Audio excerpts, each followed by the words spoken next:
today I'm giving you, I'm not giving you my whole testimony, because some of it, you know, I just left out. But I'm giving you part of my testimony. And some things I have to say today, they're not great. They're horrible. You know, in Amazing Grace it says I was lost and now I'm found. I was lost, and I did a lot of bad things. So just keep that in mind as I tell you part of my testimony, that I've done a lot of bad things. And I'm going to be real today.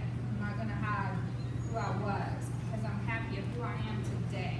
Amen. Amen. Okay. So I'm going to tell you my testimony, and everybody has a testimony. Whether, you know, you've been in church all your life, you still have some sort of testimony to tell. So I'm going to, the Lord's been pulling on my heart to share some of my struggles, because I want, I hope that my pain helps someone else.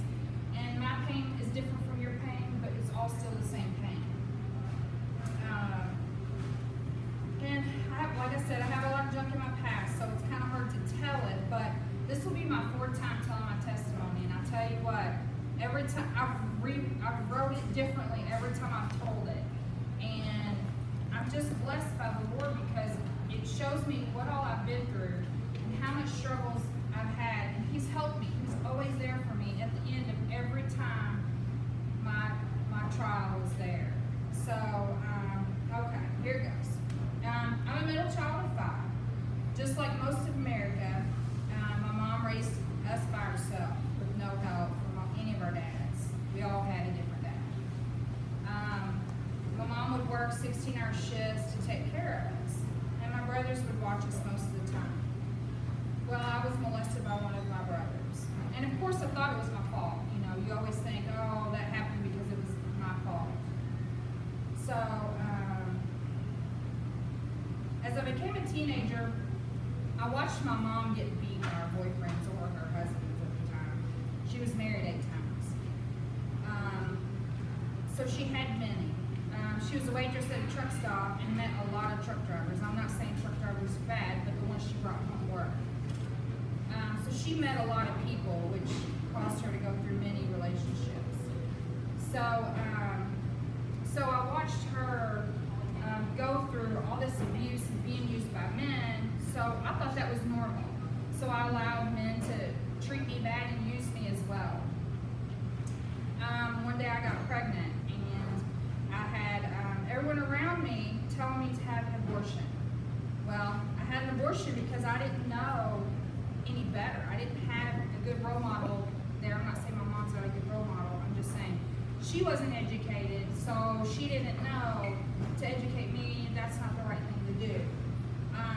So I had an abortion. I continued to live and watch my mom have drunk boyfriends. They'd fight, the police would come. You know, just a teenage chaos. So, of course, you know, usually you're a product of what you live in your home. And I was wild and got drunk and did drugs myself. So I got married at a young age. I think I was 19. And I continued to allow him to mentally abuse me. He physically abused me some, but it was mostly mental. We were doing drugs, living recklessly. He became a drug dealer because it helped supported his habit. I always knew my life had a bigger purpose. I just didn't know that it had God in it. You know, had I known back then it had God in it, my path would have been a little different. But I've learned from those paths. I finally got the courage to leave him. I'd left before many times, but I always went back. You know, I'm going to do better, blah, blah, blah. Always go back. You always get sucked back in to the devil's chaos. So I finally stayed away, and I met up with one of my ex-boyfriends. I know that sounds horrible, but I married him. He's right there. He's a great guy. And it is a much better relationship, and it did not include drugs in any part of our relationship. We were married for 2 years. I was diagnosed with stage 4 anaplastic large T-cell non-Hodgkin's lymphoma. Wow, I wasn't ready to die. I just started enjoying my life being loved by someone. To know that you're loved by somebody is just amazing. To feel that want and that love. So my father-in-law was a godly man. At this point in our relationship, we didn't have God in our relationship. So he came to the hospital and he loved on us and he prayed with us and anointed me with oil. It was the first time anybody had ever done that.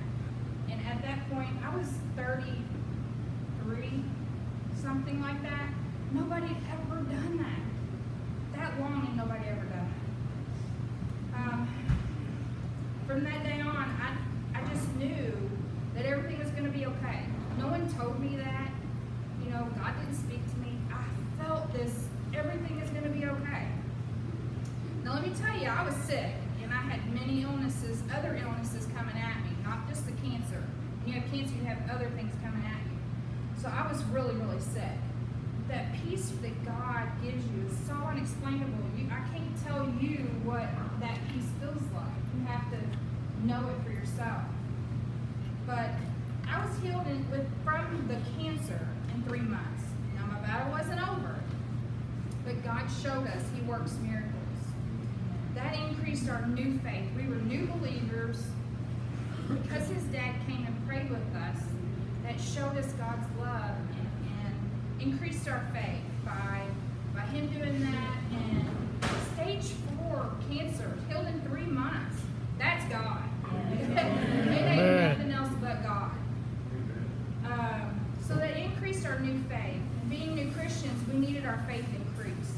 You know, when you're a new Christian, you need things to show you, am I doing the right thing? You need things. So it gave us the strength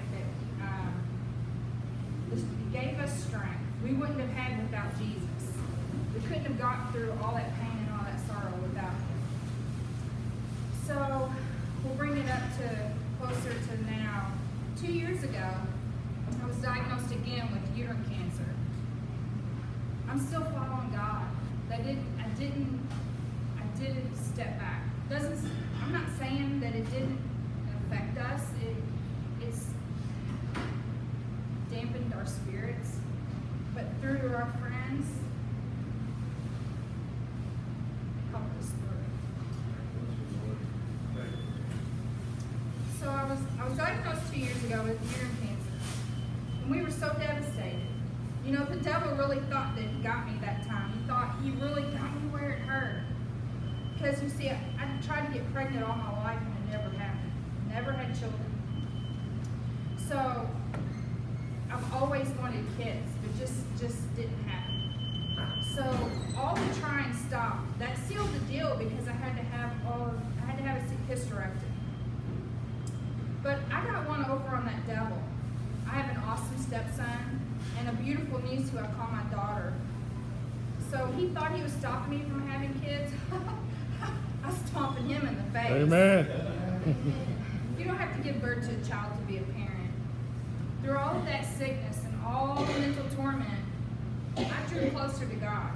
I opened my ears, I opened my eyes to see what the devil was trying to do. He was trying to take me out of the whole equation. But you know what? I'm still standing tall. And I'm very tall. So.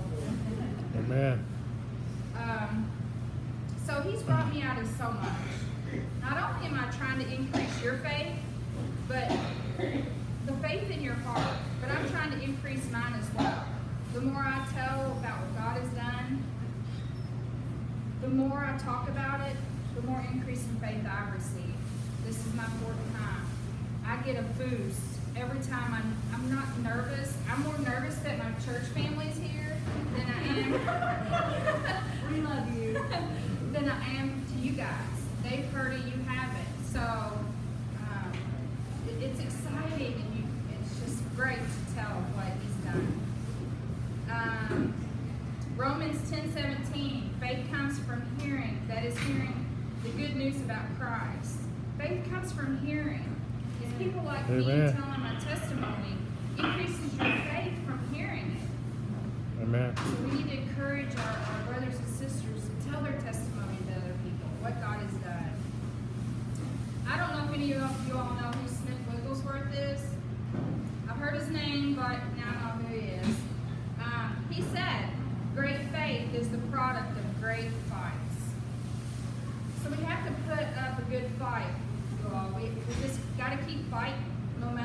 what the enemy tries to put in front of us. The enemy tries to trap you in your sickness, keep you focused on the sickness, not of God. He wants you to stay sick that you won't have time to even think about God or all the good things that He's done for you. So what you need to do is laugh at that pain or laugh at that sickness. And I know in the middle of your sickness you're not going to think about things, but when you do think about it, laugh at him. Laugh at the devil, because he's going to try to make you so sick you can't speak. That's right. So you just tell that devil that he's already lost. Lay that sickness at the cross and leave it there and walk away. No, that doesn't mean your sickness is going to go away. That doesn't mean that at all. It can. I'm not saying it can't. But what I'm saying is, don't let the sickness define who you are. Give it to God and let Him take control. You have that peace. And you can have the peace over that pain and sickness. Rejoice in your troubles. Even when we are weak to speak our mind, even when we're weak to speak, your mind is still working. If you can't say it, you can think it. You can think it up here, even though you can't say it. Right? Amen. Yes. Our mind's still going. Bodies might stop, but our mind is still going.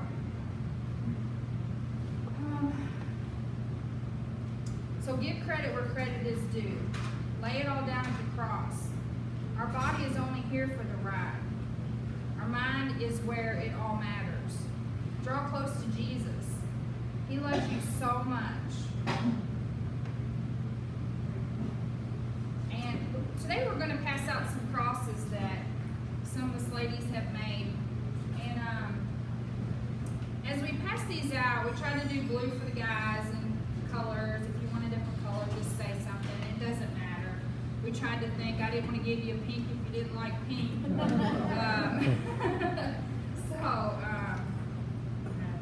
Just know that, just draw close to Jesus, and He loves you so much. Let these crosses be a reminder that you can call upon Him in your time of troubles. Amen. Walk by faith and not by sight. Amen. Thank you for allowing me to share. Yeah.